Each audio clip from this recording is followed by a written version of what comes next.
Hello, everybody. We're going to be looking at who will win the presidential election between Donald Trump and Joe Biden, with Trump facing over 91 potential charges at this time, and Biden being the incumbent president, obviously. However, even though Trump has faced so many indictments, the polls have consistently shown him through a lead throughout the cycle. How does that apply to the Electoral College, and does he win the presidential election? That is a question that we are going to be answering today. And everybody, Happy New Year. Let's begin. So let's start off with the safe states. These states are going to vote for certain parties no matter who they nominate in this election, and that is why we are automatically going to color them in. So immediately we start looking at the default map. At the end, it becomes who has more safe states from the start of it. That is an important question that we use to analyze actually who is more likely to win. And while it obviously is not who is more likely to win necessarily, it's a good way to see who starts off with an easier map. Obviously, Democrats at the end have an easier path to victory because they have 181 in starting electoral votes, while Republicans have 122. That being said, a lot of these remaining states are still likely to go to Republicans, anyways. For example, Alaska, well, it shifted to the left in 2020. It is not enough to vote against Donald Trump. It was a shift within 3 or 4 points. Even if it shifted again by 3 or 4 points, which is not expected this time around since Trump is more favored, it would still end up being likely to go to Trump. Okay, so Ohio and Iowa, they both voted for Trump by 8 points in 2016 and 2020. And as the states continue to trend to the right, we should be expecting to see a similar margin in Ohio and Iowa at this point. That being said, there are also states that the Democrats out of these are still probably going to win. For example, Colorado, it has only gotten moved more to the left progressively. We see Biden being on the cusp of making it safe, winning about 14 points. As he did in 2020, he won it by 12%. The state only went further to the left in its governor election, so we can expect a similar trend to continue out, even if Trump is favored nationally. Now, in New Mexico, see, this state is especially interesting because originally it voted to the left of Colorado, but in 2020, because of the Latino shift to the right, New Mexico also shifted to the right.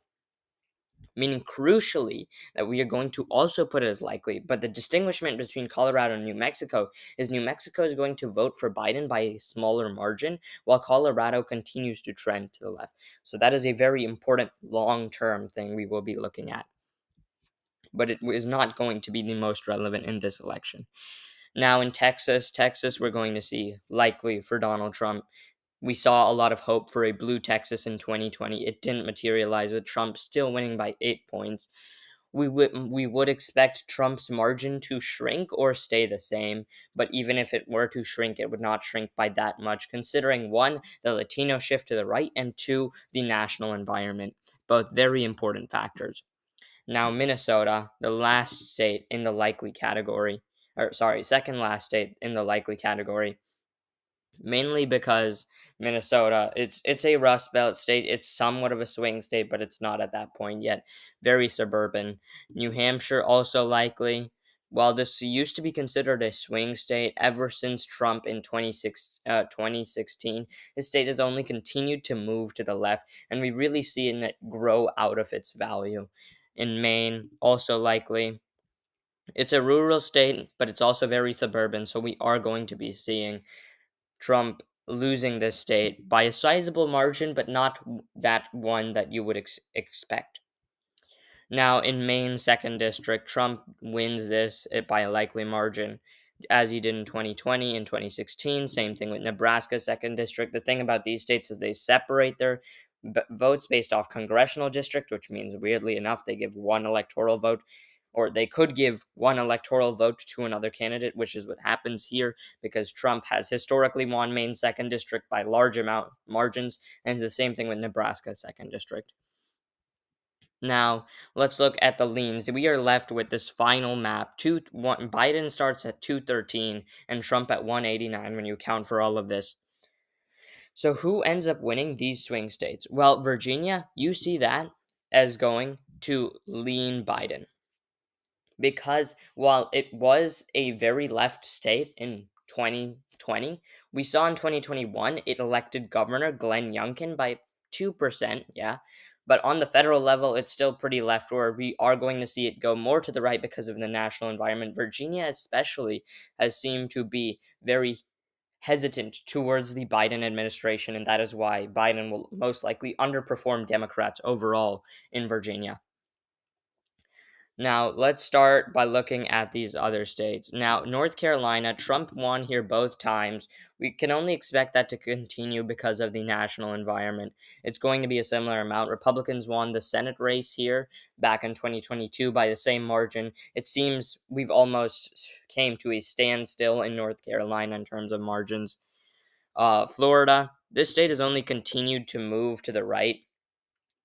And so the real question is not really about whether Trump wins it anymore, but how much he wins it by. And that'll be a very interesting question to consider for the long term implications. But right now, we just have it as lean Trump, probably a win by around 4% there.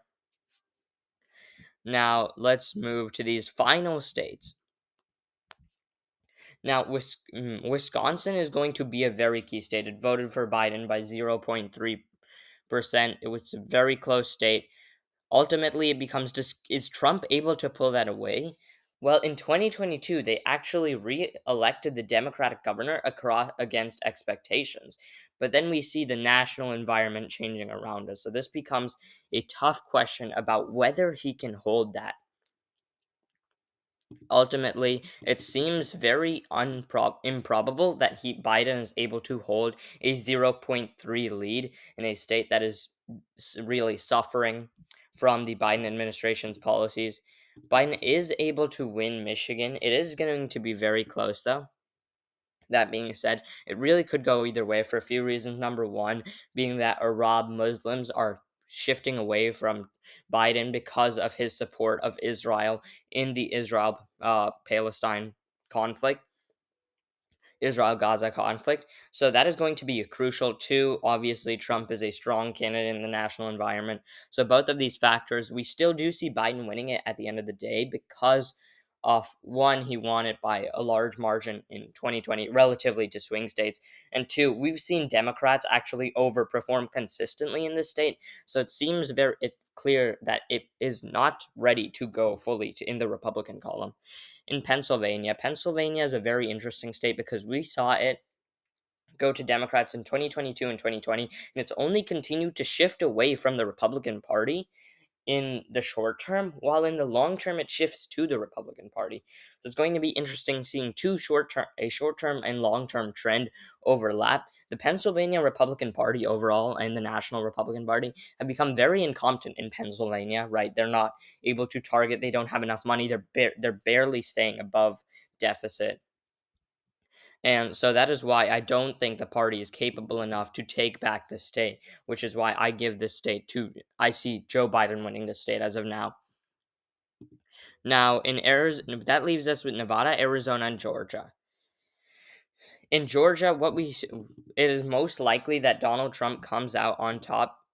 He barely lost the state last time, and he is able to win the state this time because as we see in the polls, we see African Americans are shifting away from Biden. The turnout is being depressed. Some are even starting to vote for Trump. That is crucial because margin of victory relied on Atlanta African American suburbs. Now in Arizona, this is also going to be a very interesting race. In the end, I do end up arguing that Trump wins this very closely because of really Latino shifts in the same way as Georgia's minority shifts away.